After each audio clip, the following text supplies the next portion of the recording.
Hola, ¿qué tal amigos? Bienvenidos a su canal JF Contable. Bien amigos, el día de hoy vamos a continuar con el marco fiscal básico. En este sentido, ya recordemos que anteriormente vimos la parte fundamental, ahora sí que en los conceptos más sencillos, más básicos de lo que es la parte de los impuestos. Obviamente cada uno con su respectivo fundamento legal. En este sentido, pues vamos a comenzar y vamos a analizar ahora sí que de manera prominente todos aquellos conceptos básicos que debemos de contener o de eh, aplicar de manera general, ya que esto nos va a ayudar a hacer la determinación y la diferenciación en lo que es la determinación del pago de los impuestos. ¿Por qué? Porque recordemos que para efectos de la ley del IVA, ley del ICR, pues en este sentido pues es el cálculo de manera diferente y sobre todo pues dependiendo de la actividad de la entidad que se esté ahora sí que realizando de manera general. Entonces estos conceptos básicos ya van aunado a lo que son las entidades de lo que es dentro de los regímenes y sobre todo la parte de la actividad económica. Bien amigos, entonces como bien sabemos, dentro del artículo 31, fracción cuarta de la Constitución Política de los Estados Unidos Mexicanos, nos confiere que son obligaciones de los mexicanos contribuir para los gastos públicos, así sea de la Federación como de los estados de la Ciudad de México y municipio en el que residan de manera proporcional y equitativa que dispongan las leyes. Entonces, sí o sí, recordemos que todos, de manera general, pues pagamos impuestos. Directa o indirectamente, recordemos el ICR, recordemos el IVA, cuando nosotros adquirimos algún servicio, compramos algún producto, pues ya lleva el impuesto determinado y lo pagamos indirectamente, pero lo pagamos. Entonces, en este sentido, pues recordemos que todos debemos de tener esa pauta de, pues pagamos impuestos de manera general. Bien amigos, dentro de lo es el artículo eh, primero, fracción primera y segunda y tercera sobre la ley del impuesto sobre la renta, nos menciona lo siguiente. Nos dice que las personas físicas y morales están obligadas al pago del impuesto sobre la renta en los siguientes casos. Fracción primera, los residentes en México respecto de todos sus ingresos, cualquiera sea la ubicación de la fuente de riqueza donde se proceda. Los residentes en el extranjero que tengan un establecimiento permanente en el país respecto de los ingresos atribuibles a dicho establecimiento permanente y los residentes en el extranjero respecto de los ingresos procedentes de fuentes de riqueza situadas en territorio nacional cuando no tengan un establecimiento permanente en el país o cuando teniéndolo dichos ingresos no sean atribuibles.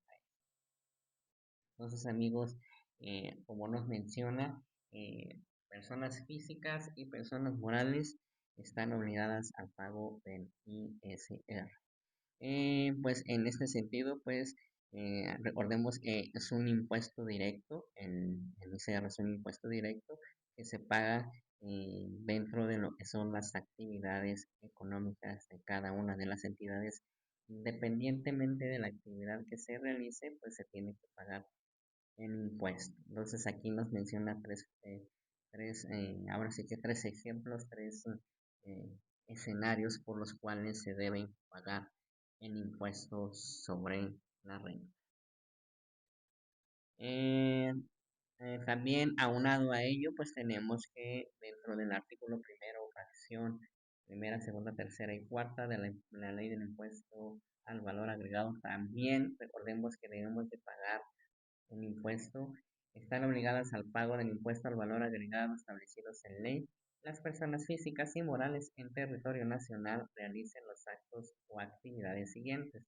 Recordemos que actividad económica es un concepto que va relacionado a lo que es la operatividad de la entidad y los actos económicos, estos no van relacionados a la actividad económica, pero en caso de que se dé algún tipo de movimiento que no esté relacionado con la actividad, pues también debemos determinar el pago del impuesto, llámese ICR o IVA en su caso. Entonces, en este sentido, pues se debe de pagar el IVA en casos como cuando se enajenen bienes, es decir, cuando se venda algún tipo de producto. Se presten servicios independientes, recordemos, puede ser un contador, un abogado, eh, un doctor, todo ese tipo de servicios que eh, que se, que se presten de manera general. Otorguen el uso o goce temporal de bienes, es decir, pues esto se refiere a la parte del arrendamiento en sentido de lo que son las casas, ¿verdad? También lo que es la parte de la importación de bienes o servicios, es decir, cuando ahora sí que se vende los productos pues, de manera general a países extranjeros o también en este caso, pues también los servicios, ¿verdad? También. Entonces, en este sentido, también se debe de pagar impuestos en estos cuatro escenarios que nos menciona la ley del impuesto al valor agregado. Dentro de lo que es la ley del IEPS, también en su artículo primero, en fracción primera y segunda, nos menciona que también debemos de pagar el impuesto, ya sea persona física o persona moral, dentro de los actos o actividades siguientes. Recordemos, la primera fracción nos menciona que la enajenación en territorio nacional o en su caso la importación de los bienes señalados en esta ley para los efectos de la presente se considera importación la introducción al país de bienes. Y segunda fracción, la prestación de los servicios señalados en esta ley. Entonces, si bien recordamos lo que es el IEPS, pues la mayoría se paga en los productos de producto energético, es decir, los cigarros, los chocolates, los dulces, todo ese tipo el alcohol de manera general también. eh, Todo ese tipo de actividades que realice cualquier tipo de persona física o moral, pues debe de hacer el pago del impuesto especial sobre producción y servicios, es decir, el IEPS. Dentro de lo que es el artículo primero del Código Fiscal de la Federación, nos menciona que las personas físicas y morales están obligadas a contribuir para los gastos públicos conforme a las leyes fiscales respectivas. Las disposiciones de este código se aplicarán en su defecto y sin perjuicio de lo dispuesto en los tratados internacionales que México sea parte, solo mediante ley podrá destinarse una contribución a un gasto específico ahora sí que de manera pública. Entonces también recordemos, aunado a lo que es el artículo 31 fracción cuarta de la Constitución, también el artículo primero del Código Fiscal de la Federación nos dice que debemos de contribuir a los gastos públicos. Entonces, de una manera o de otra, pues todos debemos de pagar los impuestos correspondientes de manera general. Ahora sí que de manera aunado a lo que es dentro de la actividad económica, debemos de tener en mente y bien presente este artículo, ya que pues va de acorde a lo que es a las entidades de giro comercial, ¿verdad? De los que se dedican a la venta de compra y venta de productos, llámese a lo mejor ropa, a lo mejor eh, verdura, fruta, cualquier tipo de productos que se estén vendiendo, pues obviamente este artículo nos menciona una parte importante de control interno. ¿Por qué? Porque nos menciona el faltante de bienes. ¿Y qué quiere decir esto? Que para los efectos de esta ley se entiende por enajenación, además de lo señalado en el Código Fiscal de la Federación, el faltante de bienes en los inventarios de las empresas. En este último caso, la presunción admita prueba en contrario. No se considerará enajenación la transmisión de propiedad que se realice a causa de muerte, así como la donación, salvo que ésta se realice para empresas para las cuales el donativo no sea deducible para los fines del impuesto sobre la renta. ¿Qué quiere decir esto? En este sentido, eh, pues nosotros recordemos que cuando adquirimos mercancía para su venta, pues tenemos que tener un control de inventario. ¿Qué pasa cuando en algún momento determinado, por causas de fuerza mayor, desastres naturales, robo o incendios, pues se nos echa a perder así, una parte de la mercancía? Pues tenemos que levantar, ¿no?, el acta correspondiente para que al momento de la determinación de impuestos, pues no se deba de o no se pague el impuesto por esa parte que fue fuera de nuestro control. Recordemos que si no emitimos esa parte importante, pues estaremos obligados a pagar el impuesto. Recordemos que para la autoridad, pues si nos falta algún tipo de inventario, alguna cantidad considerable, pues también debemos de aunarla a los ingresos que hemos tenido dentro de algún determinado tiempo y obviamente pues pagar el impuesto. Entonces recordemos que también debemos de estar al pendiente de lo que es esa parte de la operatividad de la entidad, porque pues si no nos llegaremos a tener algún tipo de, ahora sí que de multa, algún tipo de infracción dentro de lo que es la operatividad de la entidad. Entonces recordemos, si tenemos en algún momento determinado un cierto número de inventario y a lo mejor si hablamos de verdura, fruta, pues a lo mejor pues se va mermando, ¿no? Se va mermando, tenemos que ir dando de baja toda esa materia prima y pues de acuerdo a ello pues tenemos que estar ahora sí que determinando el pago de los impuestos. Entonces, si nos llegase a faltar, por eso es de suma importancia tener un control interno de los inventarios.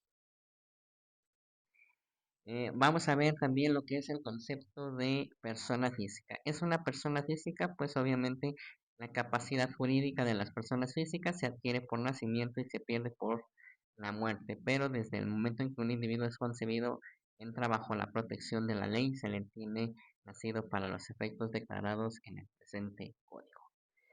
Obviamente, pues un individuo realiza cualquier tipo de actividad económica, vendedor, comerciante, empleado, etcétera, tiene obligaciones y derechos que cumplir. Entonces, una persona física, pues obviamente recordemos para efectos del Código Fiscal de la Federación, ¿sí?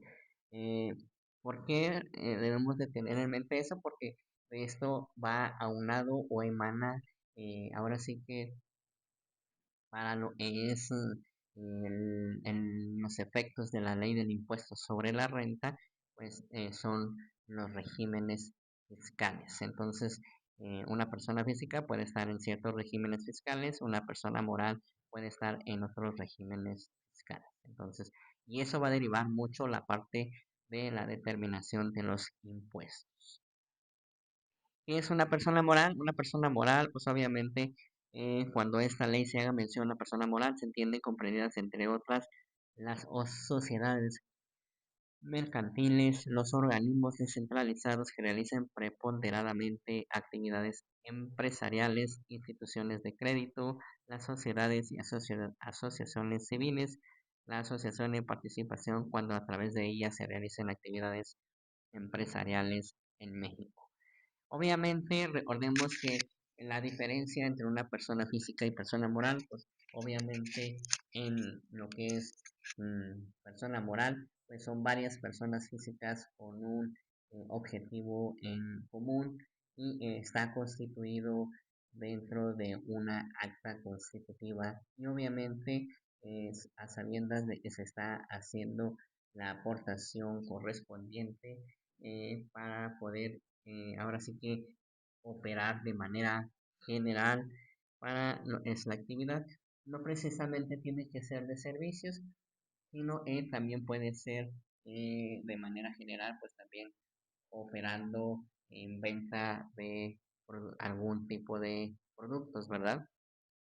Y es la persona física, recordemos, la persona física pues puede estar operando pues primordialmente como empleado, es una persona física, estar realizando alguna actividad, un emprendimiento, una actividad comercial, llámese venta de comida, restaurantes, papelerías, ahora sí que forrajerías, carpinterías, todo ese tipo de cuestiones, pues ahora sí es dentro de lo es la parte de la actividad empresarial. Entonces, pues ya se está generando un comercio, ¿no? Entonces, pues obviamente aquí la diferencia es que, pues, en algún momento determinado, pues también pueden tener empleados, pero no es persona moral.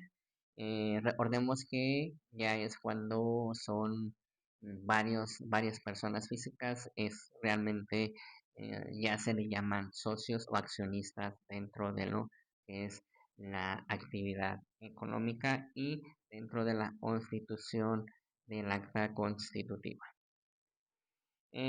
Por otra parte, también debemos de conocer dentro del artículo ahora sí, 9 del Código Fiscal de la Federación, nos menciona que es un residente nacional. Un residente nacional o se considera residente nacional en territorio nacional a las siguientes personas físicas, las que hayan establecido en su casa habitación en México, cuando las personas físicas de que se trate también tengan casa habitación en otro país, se considerarán residentes en México.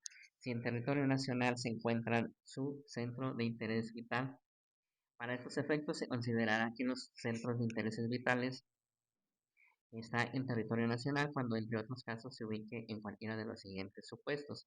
Es decir, recordemos, nos está mencionando residente nacional dentro de lo es el rubro de las personas físicas. Recordemos que para este sentido, pues debemos de tener en mente que el residente nacional dentro de los supuestos puede ser en los diferentes que se mencionan. Por ejemplo, cuando más del 50% de los ingresos totales que obtenga la persona física en el año calendario tenga fuente de riqueza en México. Es decir, una persona física se considera, persona física o moral se considera residente nacional cuando en este sentido obtengan más del 50% de ingresos en el país. Es decir, en México. Cuando en el país se tengan el centro del principal de sus actividades profesionales, es decir, se considera residente nacional también cuando su centro principal de actividad o de ingresos se encuentra en el país. Las personas morales que hayan establecido en México la administración principal del negocio o de su sede de dirección efectiva. Las personas físicas o morales que dejen de ser residentes en México de conformidad a este código deberán de presentar un aviso ante las autoridades fiscales a más tardar dentro de los 15 días inmediatos anteriores a aquel en el que suceda el cambio de residencia fiscal. Cuando las personas físicas o morales omitan presentar dicho aviso, no perderán la condición de residentes en México. Recordemos que es de suma importancia tener presente lo que es la residencia o residente nacional. ¿Por qué? Porque esto nos va a determinar cómo vamos a pagar los impuestos. Es decir, si la mayoría de los ingresos son de México, pues los impuestos se pagan en México. Si la mayoría de los ingresos se tienen en zonas extranjeras o en otros países, pues se pagan en los países correspondientes. Entonces, ¿por qué? Porque al momento de que quizá en algún ejemplo de que haya una persona física o moral que se esté operando en el país, que en algún momento determinado ya su centro de operaciones ya no se encuentre en el país y se vaya por ejemplo, a Estados Unidos, pues obviamente debemos de presentar ese aviso para que la determinación de los impuestos sea de manera correcta y no estar dando o pagando una doble tributación. Eso tenemos que evitarlo de manera general porque también es aunado a la determinación del pago a nivel eh, federal. Por otro lado, ya vimos la residencia nacional, ahora vamos a ver lo que es el domicilio fiscal. El domicilio fiscal, de acuerdo al artículo 10 del Código Fiscal de la Federación, se considera tratándose de personas físicas cuando realizan actividades empresariales en el local que se encuentra el principal asiento de sus negocios. Cuando no realicen las actividades señaladas en el inciso anterior, el local que utilicen para el desempeño de sus actividades. Únicamente en los casos en que la persona física que realice actividades señaladas en los incisos anteriores no cuente con un local, su casa habitación. Recordemos, el domicilio fiscal es muy importante, ya que es su sede o su centro de operaciones, llámese ahora sí que de manera general. ¿Por qué? Porque en algún momento determinado, si la autoridad nos necesita o nos requiere algún tipo de información, pues son aquellas personas las que pueden llegar a nuestro centro de actividades y pueden a lo mejor darnos algún tipo de información o también requerirnos algún tipo de información fiscal, financiera, de lo que es la parte de la actividad económica. Entonces, el domicilio fiscal no es más que el domicilio donde se encuentre realizando las actividades.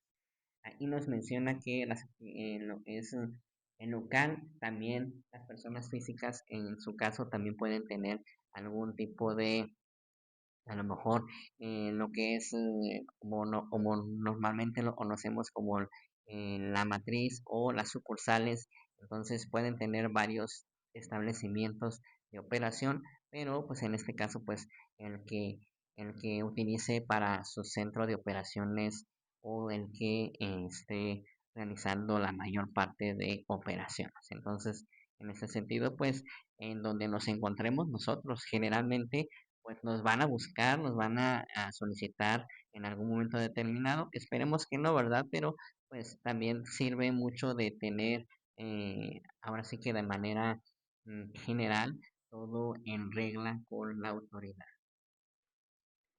En el caso de personas morales, pues cuando sean residentes en el país, el local en donde se encuentre la administración principal del negocio.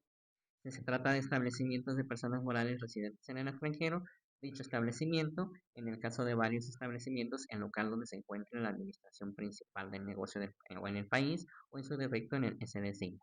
Recordemos también, como mencionamos anteriormente, pues obviamente por eso es importante también la parte de la residencia nacional, porque aquí nos menciona que ya dentro de personas morales ya no estamos tratando de manera, ahora sí que el tratamiento de manera diferente cuando sean residentes en el país. Y si no es residentes, pues obviamente el local en el que se encuentre la administración principal, es decir, donde la mayor parte de la actividad se realice de manera general. Entonces, recordemos que también es importante tenerlo en regla con la autoridad. Nos menciona también que cuando los contribuyentes no hayan designado un domicilio fiscal, estando obligados a ellos, o hubieran designado como domicilio fiscal un lugar distinto a los que corresponde de acuerdo con lo dispuesto en el mismo precepto, o cuando hayan manifestado un domicilio ficticio, las autoridades fiscales podrán practicar diligencias en cualquier lugar en el que realicen sus actividades o en lugar conforme a este título que se considere su domicilio indistintamente. Entonces, ¿qué pasa? Es de suma importancia que al momento de generar o de empezar a operar dentro de la entidad, ya sea persona física o moral, pues debemos de darnos de alta en lo que es la parte, lo que es con la autoridad. ¿Qué lo que vamos a hacer? ¿Qué actividad vamos a hacer? Vamos a tener indicar el domicilio, vamos a tener indicar la actividad, a lo que nos vamos a dedicar para que también lo que es directamente nos mande la parte de la determinación de los impuestos. Por eso es importante saber diferenciar toda esa parte medular que hemos visto anteriormente. Entonces, si nosotros en algún momento determinado pues damos un domicilio fiscal ficticio, pues también nos podemos dar o ser acreedores a cualquier tipo de infracción o multa en su caso. Eh, por otro lado, también tenemos lo que es el establecimiento permanente. Nos dice y nos menciona dentro del artículo 2 de la Ley del Impuesto sobre la Renta que se considera establecimiento permanente cualquier lugar de negocios en el que se desarrolle, parcial o totalmente, actividades empresariales o presten servicios personales independientes. Se entenderá como establecimiento permanente, entre otros, las sucursales, agencias, oficinas, fábricas, talleres, instalaciones, minas, canteras o cualquier lugar de exploración, extracción, explotación de recursos naturales. Entonces, domicilio fiscal, ahora sí que es la dirección. La dirección en donde se encuentra el local comercial o el centro principal de la actividad económica. El establecimiento permanente es ahora sí que el lugar del negocio en donde se desarrolla. ¿Sí? Aquí nos dice que total o parcialmente, y obviamente recordemos que no nos salvamos de que, por ejemplo, si nosotros tenemos sucursales, pues esas sucursales también se consideran establecimientos permanentes. Recordemos que es donde se está operando.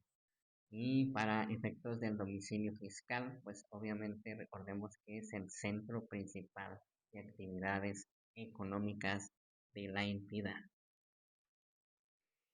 ¿Qué es, o en este sentido, qué no se considera establecimiento permanente? Porque recordemos que también puede haber eh, locales comerciales en donde no se está operando y esos no se consideran establecimientos permanentes, pero tenemos que recordar de manera prominente que nos menciona el artículo 3 de la ley del impuesto sobre la renta y nos dice que no se considerará se constituye establecimiento permanente un lugar de negocios cuyo único fin sea la realización de actividades de carácter preparatorio o auxiliar respecto a la actividad empresarial de residente en el extranjero. Se considerará que no se constituye un establecimiento permanente cuando se realizan las siguientes actividades.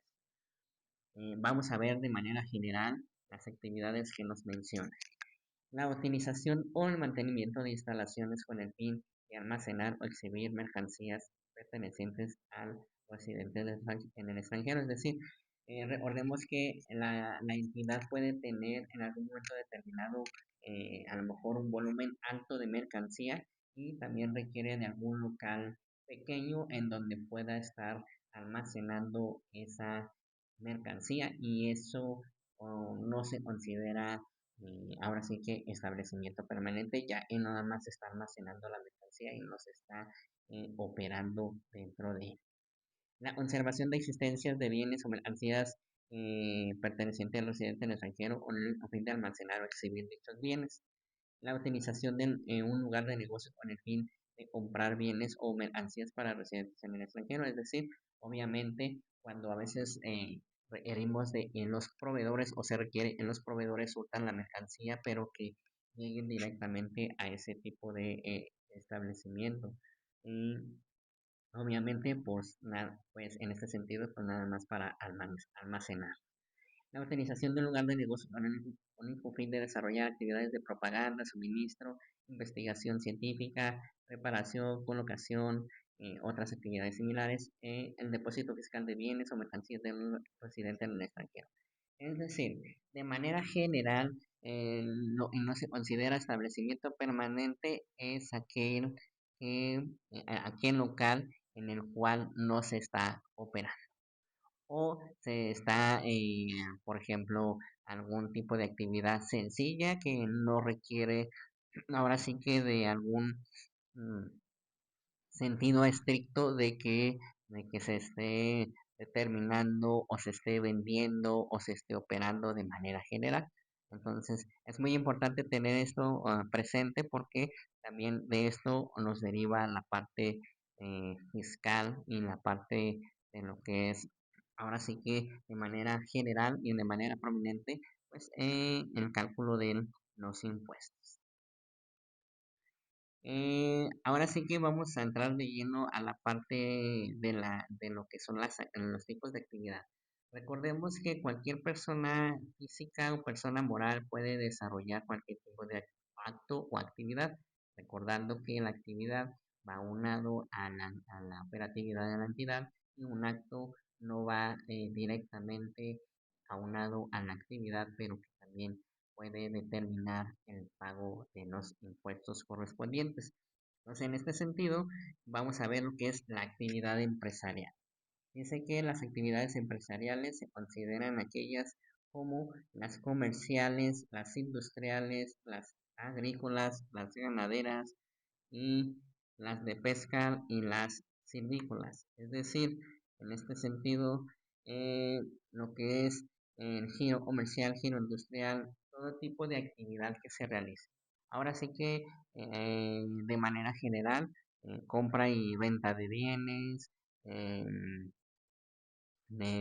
productos o servicios.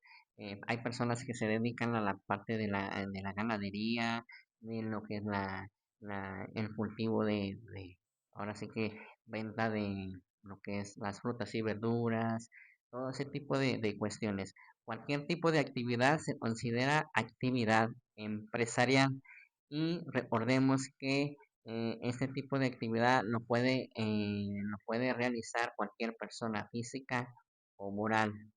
Entonces, en este sentido, debemos de diferenciar lo que estamos realizando para poder, ahora sí que de manera aunado a su régimen fiscal.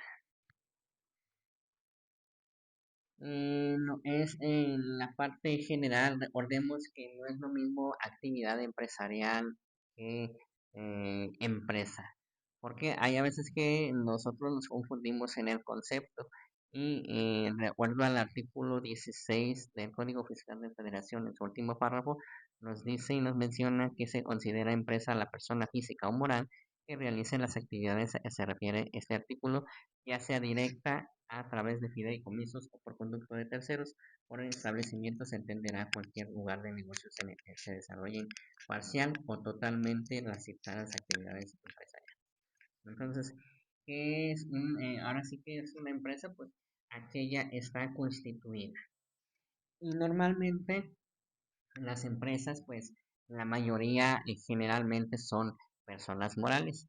Entonces, recordando que en este sentido, pues ya vimos la parte primordial de lo que es eh, el establecimiento permanente, el domicilio fiscal, la residencia nacional, lo que es persona física, persona moral, lo que es actividad empresarial. Debemos de tener presente esos conceptos importantes, ya que de manera prominente pues nos emana el pago y la determinación de los impuestos. Recordemos que de manera general estos conceptos básicos o de lo que es el marco fiscal básico, pues debemos de entender y tener presentes que debemos de diferenciar para así poder emanar o dar un rubro o una determinación del pago de los impuestos de manera correspondiente. Estos conceptos, de manera general, pues obviamente sabemos que no los tenemos, ya que aunado a ello, pues también solamente nos dirigimos a la parte contable o a lo mejor no nomás solamente a la parte fiscal.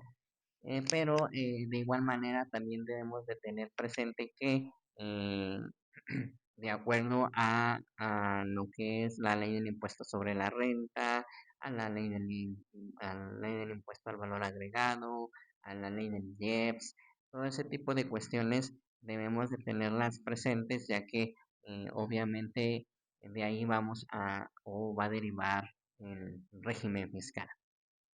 Recordemos un poco los regímenes fiscales, pueden ser como oficialmente ahorita tenemos el reciclo, que antes era el régimen de incorporación fiscal, lo que es actividades empresariales, bueno, obviamente en este sentido los regímenes fiscales como aunado a lo que es la parte de plataformas tecnológicas, todo ese tipo de regímenes que nos confiere la parte también de lo que son sueldos y salarios. Entonces, debemos determinar y debemos de, ahora sí que es tener presente todos estos conceptos básicos para poder hacer, ahora sí que el hincapié y lo que es la contabilización, la aplicación de las normas eh, de información financiera, normas contables y la legislación en su conjunto. Entonces, bien amigos, en este sentido, de manera sencilla, de manera teórica, vimos lo que es la parte fundamental que debemos de tener en mente para poder hacer la aplicación de manera, pues ahora sí que primordial, ¿verdad? Y de ahí partir a lo que son los cálculos de los regímenes fiscales, los cálculos de lo que son la parte de los impuestos. Entonces, bien amigos, sin más que agregar, recordando que se suscriban al canal y estén al pendiente de la información. Sobre todo, si hay cualquier duda, comentario, háganmelo saber y de manera general estaré contestando de manera, ahora sí que adecuada.